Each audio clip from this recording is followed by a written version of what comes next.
जगन्नाथ कण्ठशोभितकौस्तुभ पद्मनाभो वेदगर्भ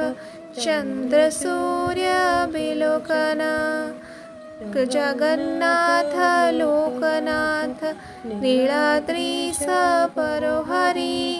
दीनबन्धुर्दया सिन्धु कृपालोचनरक्षका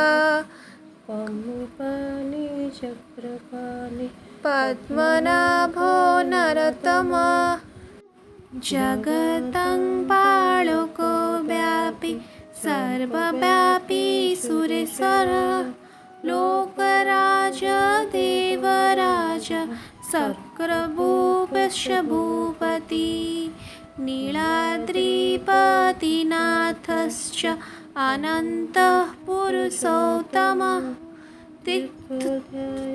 कल्पतरु विमला प्रीतिवर्धन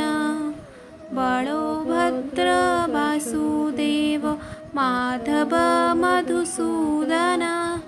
दयितारी पण्डुरिकाख्ये वनमाळी बलप्रिया ब्रह्मा विष्णु वृष्टिर्वंशे मुरारी कृष्णकेशव श्रीराम सच्चिदानन्दे गोविन्द परमेश्वर विष्णुजिष्णु महाविष्णु प्रभाविन्दु महेश्वर लोककर्ता जगन्नाथे महाकर्ता महाजस महर्षि कपिलाचार्य लोकचारी सुरोहरि आत्मा च जीवपालश्च सुरसंसारपालकः आत्मा एकनेको मम प्रियो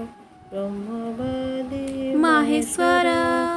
द्विभुजश्च चतुर्बाहु शतबाहु सहस्रका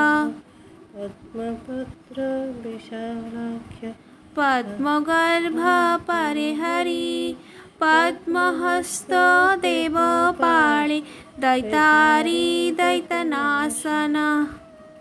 चतुर्मूर्ति चतुर्बाहु चतुरानन षड्भुजः पद्महस्त शक्रपाणि शङ्खहस्ते गदाधर महावैकुण्ठवासी